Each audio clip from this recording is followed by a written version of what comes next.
बहू की कहानी। अरे ये रामू, देख तेरी बहुरिया कुछ करी धरी नहीं रही है, बस आके बैठ जा रही है, फिर घरवा में जाके कहीं बैठ जा रही है। कैसे चलेगा? हम बुढ़ौतिया में कितना करेंगे भाई।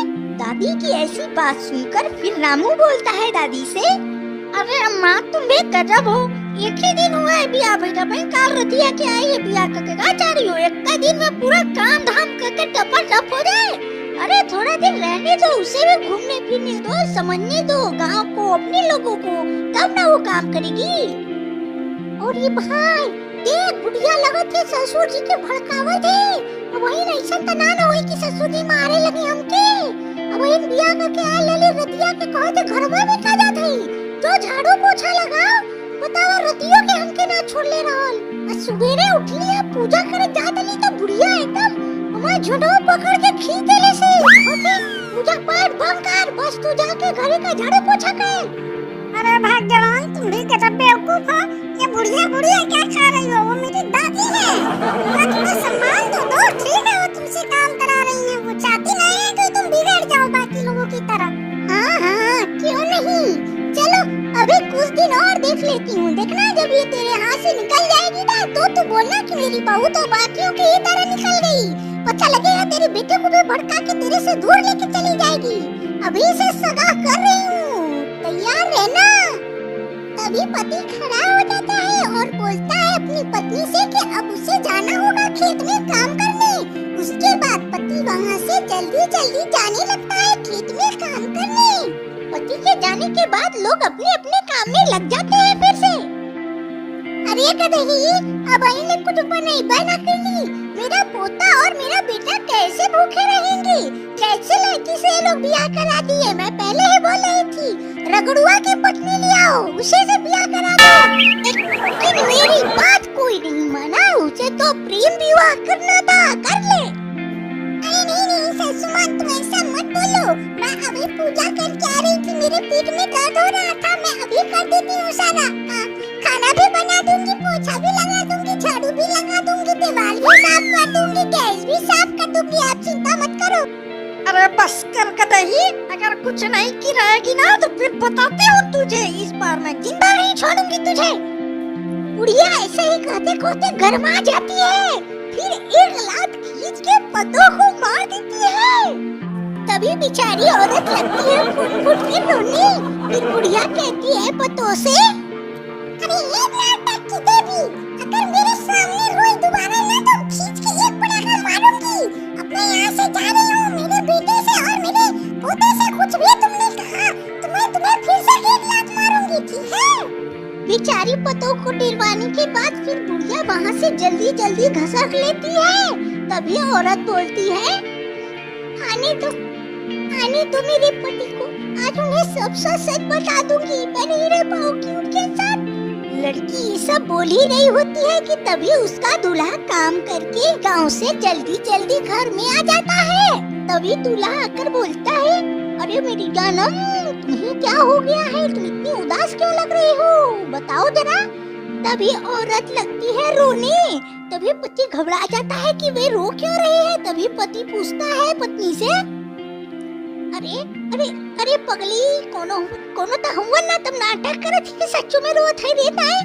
अरे बेवकूफ दूल्हा, मेरी को नाटक करने की क्या जरूरत अपने ही घर में। तेरी दादी अम्मा मेरी को एक लात मारी, मेरा गैस बढ़ रहा था, गैस खुल गया और अब मैं तुम्हारा घर छोड़ के जा रही हूँ, मैं तुम्हारे साथ नहीं रह सकती, मुझे यहाँ बहुत प्रताड़ित किया जा रहा है। पत्नी की ऐसी हालत देखकर पति गुस्सा आ जाता है और जाता है घर में दादा दादी सबको बुला लेता है। फिर दादी से अपनी झगड़ा करता है। वे बोलता है, अरे बुढ़िया बुढ़ा गई है क्या, मेरी बीबी को लाठी से क्यों मारे है, अभी इसका कुछ हो जाता काम तमाम तो क्या होता। पिताजी देखिए मम्मी को अपने समझा दीजिए, कुछ ऐसा ना करे कि मेरी पत्नी भाग जाए घर छोड़ के, मैं क्या करूँगा फिर। अरे बेटा तुम रो मत, अब से दादी तुम्हें कुछ नहीं कहेंगी, मैं तुम्हारे गारंटी लेता हूँ, तुम्हें अब घर में कोई भी परेशान नहीं करेगा, एकदम नहीं करेगा जब तक मैं जिंदा हूँ। अरे ठीक है मैं कुछ नहीं कहूँगी इसे, ठीक है। अब लेकिन जब ये तुम्हारे हाथ से बाहर निकलेगी ना तब तुम लोग देखना, फिर मेरे को कोई लोग दोष मत देना, ठीक है। अब मैं जा रही हूँ, देखती हूँ, जब ये बिगड़ जाएगी तब तुम लोग को पता लगेगा कि हाँ। कुछ देर बाद बहू चली जाती है भगवान की पूजा करने, तभी बुढ़िया पीछे से तलवार लेके आ जाती है अपनी बहू का मुंडी छाटने।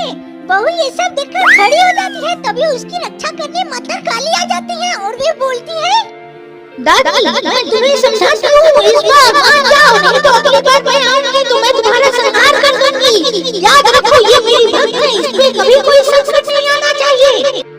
बुढ़िया अपने पैरों पर गिर जाती है और माता से माफी मांगती है और अपनी बहू से और माता को वादा करती है कि वे अपनी बहू को दोबारा कभी प्रताड़ित नहीं करेगी और कभी परेशान नहीं करेगी।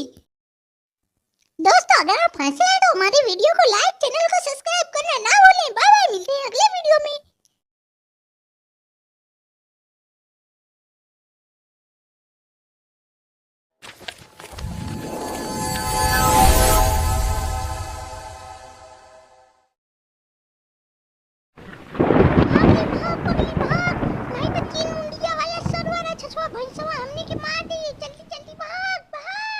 दोस्तों एक कहानी है एक गांव की जो हरे भरे और खुशहाल परिवार के लिए जाना जाता था। आइए देखते हैं वहाँ पे राक्षस कैसे अपना आतंक मचा दिया। भाई और बहन गांव के बाहर आपस में बात कर रहे होते हैं। बहन बोलती रहती है भाई से, अरे अरे भाई भाई क्या सच में अपने गांव में कोई राक्षस आ गया है? तुमको क्या लगता है? अगर वो आ गया है तो हम लोगों को भी मारेगा, हम लोग को नहीं जाना चाहिए बाहर। तभी भाई बोलता है बहन से, अरे बहन तुम भी पागलों की तरह पागल मत बनो, कोई राक्षस होता है इस समय ये बताओ, और वो भी 3 सिर वाला। 3 सिर कैसे हो सकता है किसी राक्षस को? चलो हम लोग बाहर और चलते हैं, देखते हैं कौन है।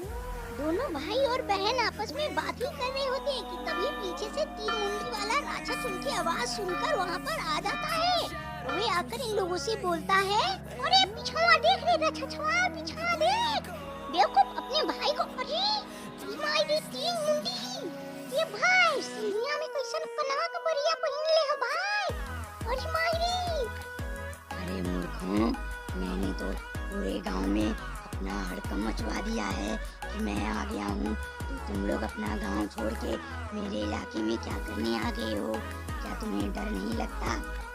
भैंसा राक्षस की ऐसी बात सुनकर फिर बहन बोलती है, अरे भाई तो उसे तो इतना डरा है क्या बताई, हमने के जाएगा गलती हो गई, पगला के चक्कर में आग ले ली, अब ना आइब को जो माफ कर दिया हमके। माफ कर दूं, ठीक है, लेकिन तेरे इस राक्षस भाई को मैं ले जाऊंगा, अपना 4 मुंडी करना है मेरे को। चल तू मेरे साथ चल। राक्षस कुछ मंत्र बोलता है और छोटे भाई के ऊपर फेंक देता है, जिसके बाद वह बेहोश हो जाता है। फिर वे उसे वहाँ से लेकर जाने लगता है और बोलता है, अगर दम हो तो इसे मुझसे छुड़ा के लेके जाना, मैं नहीं तो इसे मार के खा जाऊंगा कल। राक्षस के साथ जाने के बाद भाई को होश आता है तो वे राक्षस से बोलता है, ये भैंसवा छोड़ हमके, नहीं तो ही मार 4 गुटी ना तो हक देबे, हम जाए दे, आज समझ के रख ले हुए तो हम पकड़ लेबे। अरे राक्षस को ऐसे बोल रहा है, तुझे क्या लगता है तू मुझे इज्जत देगा रे? वरना अब तक मैं तेरा भूता बना के खा गया होता।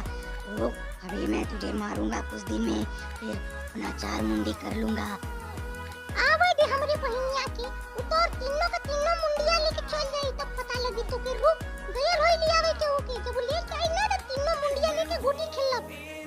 दादी दादी जल्दी करो, हम लोग के छोटे भाई को राक्षस लेके चला गया है 3 मुंडी वाला।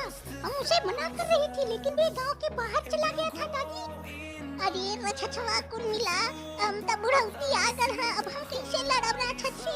तो नहन की का बताई हम कवन राक्षस लेके ला, हमके बताओ, हमसे लेकर महाराज दुलात कवन जगह हरे? नाटी की बात सुनकर दादी बोलती है, अरे हरे पागली, पहले बड़हर तो हो जो रे, का समझ ले है उ राक्षस, बड़हर हो जा पहले, हमारे चुतर हो तो ना भल बाटू जातो मारे।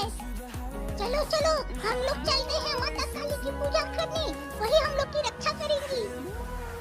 बुढ़िया और छोटी लड़की आ जाती है माता काली की पूजा करने, वे जोर जोर से चिल्लाती है, काली माता जागो माता, हमारी बेटी की रक्षा करो माता, नहीं तो राक्षस मार देगा। तभी अचानक काली माता जाग जाती है और वे उनसे बोलती है, मैं आऊंगी तुम्हारी रक्षा करने, लेकिन जब तुम लोग किसी मुसीबत में पड़ोगी तभी आऊंगी। जाओ, पहले तुम लोग खुद उस राक्षस का वध करो। हाँ माता, हम लोग उस राक्षस को मारेंगे और जब हम नहीं मार पाएंगे तो हम लोग आपका आह्वान करेंगे और आप आ जाना फिर उस राक्षस का अंत करने। हाँ बिल्कुल, क्यों नहीं। पहले तुम लोग जाओ और उस राक्षस का वध करो। अगर तुम उसका वध करने में असफल रहे तो मैं जरूर आऊंगी उसका संहार करने।